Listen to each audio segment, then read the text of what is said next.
Alors, voici le début de la correction de l'exercice 10. Après, je vous laisserai aussi continuer par vous-même. Donc, pour cet exercice 10, il fallait d'abord calculer les valeurs de sinus d'alpha et de tangente d'alpha en sachant que cos d'alpha vaut 1/3 et que l'angle alpha est dans le premier cadran, hein.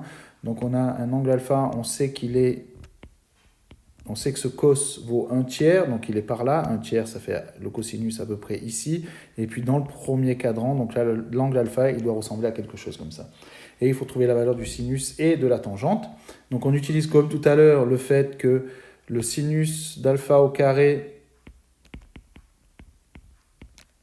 plus le cosinus d'alpha au carré, c'est égal à 1, ce qui va donner le sinus de alpha au carré plus 1/3 au carré égale 1, ce qui va donner que le sinus de alpha au carré, c'est égal à 1 moins 1 neuvième, ce qui fait que le sinus carré de alpha égale à 1 moins 1 neuvième, ça fait 9 neuvièmes moins 1 neuvième, ça fait 8 neuvièmes, ce qui fait que le sinus d'alpha égale à la racine de 8 neuvièmes, ou sinus d'alpha égale à moins la racine de 8 neuvièmes. Mais ça, c'est pas possible. Parce que comme l'angle est dans le premier cadran, le sinus, il est positif. Donc celle-là, je l'élimine. Et je peux un petit peu simplifier racine de 8 neuvièmes. Racine de 8 neuvièmes, c'est 2 racine de 2, parce que 8, c'est 4 fois 2. Donc racine de 4, ça fait 2. La racine de 2, donc reste, sur la racine de 9, c'est 3. Donc on a le sinus d'alpha qui est égal à ça. Et je dois aussi calculer la tangente de alpha. Alors là, je vais faire le sinus sur le cosinus, ce qui donne le sinus d'alpha, 2 racine de 2 sur 3. Sur le cosinus d'alpha, c'est 1/3, ce qui donne le numérateur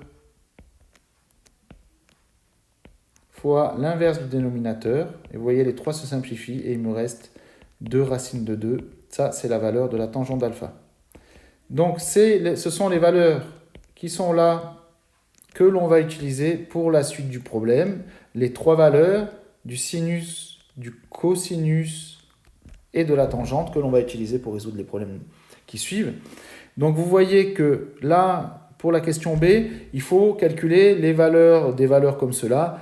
Il va falloir les ramener à la valeur du sinus, du cosinus ou de la tangente. Donc le cosinus d'alpha qui est ici, pas de problème, on l'a, c'est 1/3.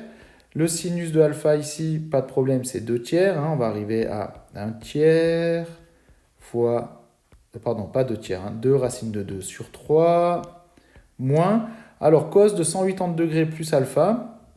Alors alpha, on a vu que c'est un angle à peu près comme cela. Et puis 180 degrés plus alpha, du coup, il est là. Je rajoute 180 degrés. Et si je regarde le cosinus de cet angle-là, c'est exactement l'opposé du cosinus de alpha. C'est-à-dire, c'est soit on pourrait dire que c'est moins cos d'alpha, soit ça donne moins. Et la valeur du cosinus d'alpha, c'est 1/3, donc ça fait moins 1/3. Ça va, hein? Si là j'ai 1/3, là j'ai moins 1/3. Donc, et après, on a le sinus de 180 degrés plus alpha. Donc, alpha est à peu près ici.